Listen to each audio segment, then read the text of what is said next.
Now, the first thing I shall do would be the church. So before we can do anything more really, I've got to remove some of that pastel, sky pastel.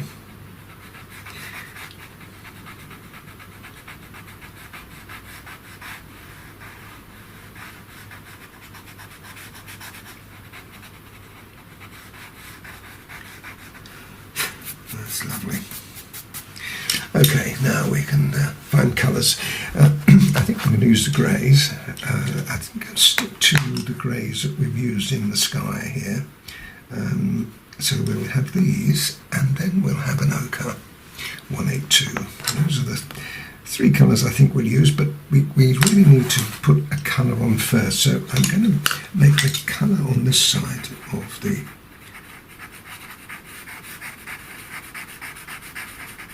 church, because the light's coming from this direction.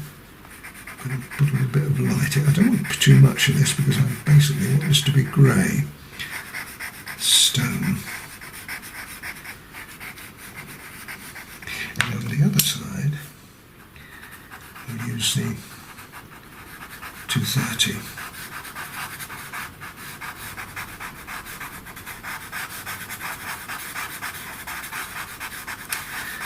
And then we go 230 on top of the white. The reason I'm going around that clock is because that clock is blue. It's a very unusual colour, but that's the colour of the clock.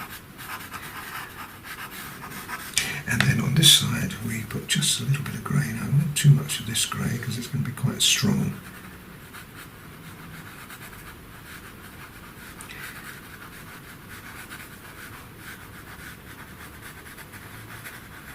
Very light touch. And then if you've got one of these, folks, these are the new shapers. If you haven't got one of these, you can use the grey colour shaper. If you haven't got that, well, you'll have to do the best you can with a paper blender. But what I'm going to do with this is I'm going to, you can see why I'm using this one, because I've got a bit more control over where I put it. You could use the corner of the grey colour shaper here too, that would work. Now that's going to have to be a lot darker than that to show up against the sky. But I've got to make it darker on this side too. I think what I might do is use a 175. So I've just got to get a 175 out, folks.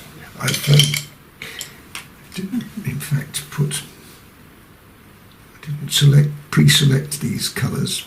Now the reason I didn't do that is because I wanted to, there's a lot of colour in this picture, more than usual, and I couldn't decide my colour selection.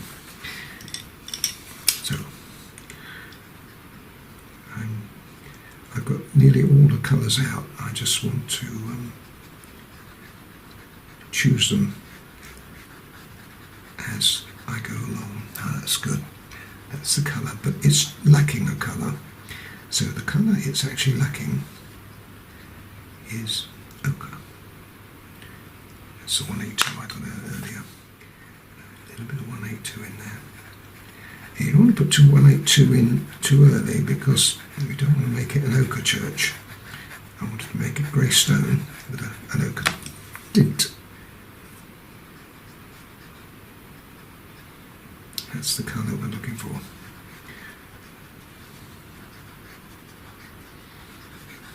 Yeah, that's a good colour.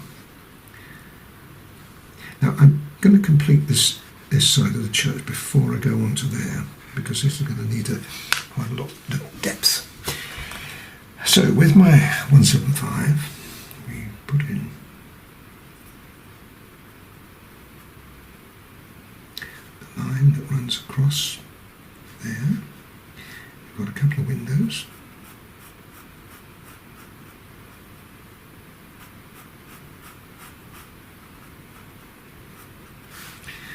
And one there.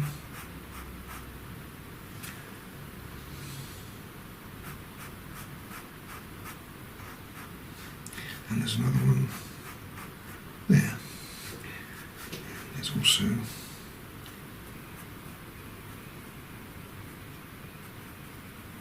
a line like that.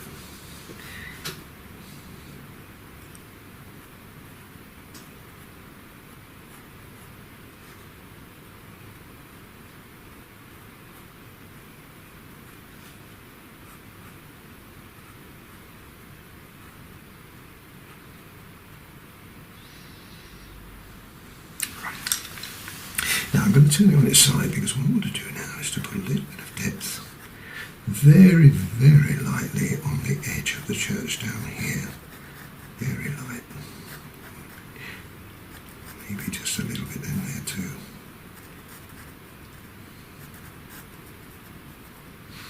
And we just use the colour shaper, just push that into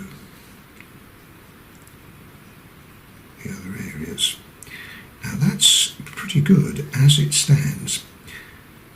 So what I want to do now is use the 175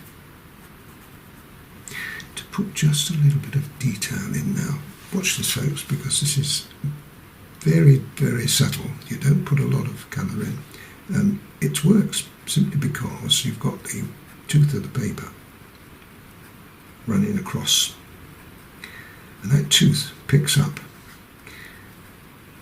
the pastel. You don't have to do it, you just have to wiggle the pencil and it kind of creates stonework.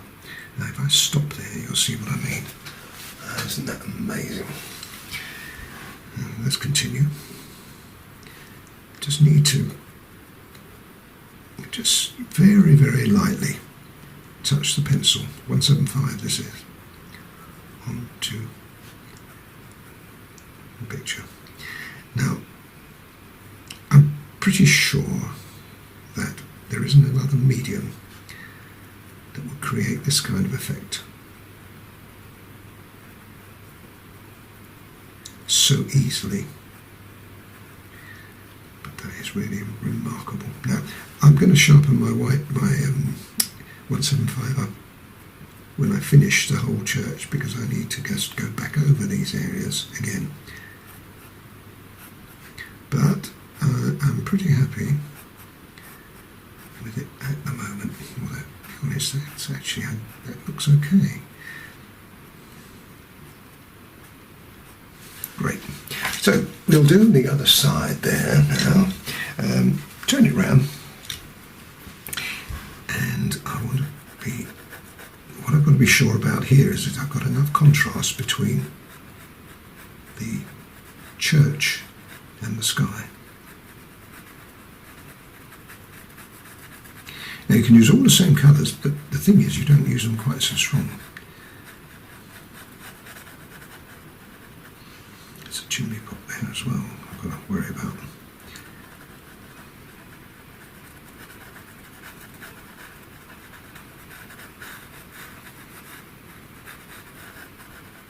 I think what I might do here is, because I can see me losing the windows, so I'm just going to put the windows in again using the 175.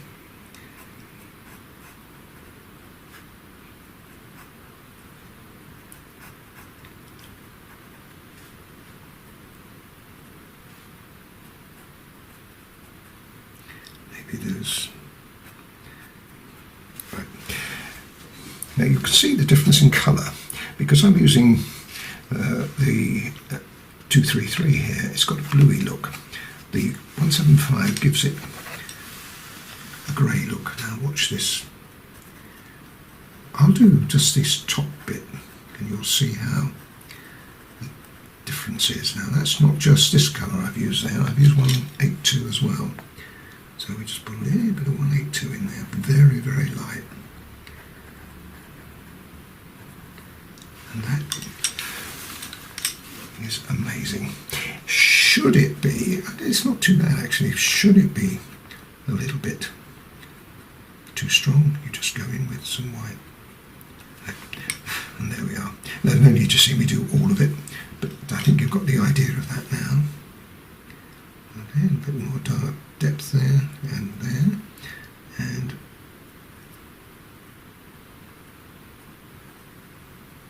a bit detail on the top there. There we are. Now that is remarkable, isn't it? So I'll finish this off, then we'll put the clock in. In fact, I'll do the clock before I start. What I'm going to do with the clock is I'm going to put some grey on, because the blue that I'm going to use is 140, which is I use for the sky. But on its own it would have been just a little bit too solid. And there we are. The blue clock. And I shall go round that with the 175 when I sharpen it up.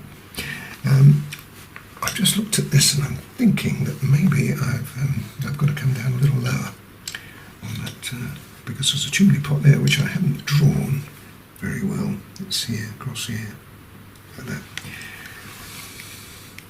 And there's a tree that comes across here, so maybe I don't need to do too much to that, because we're going to have a tree that comes over like that from here. No, I don't have to do too much more to that.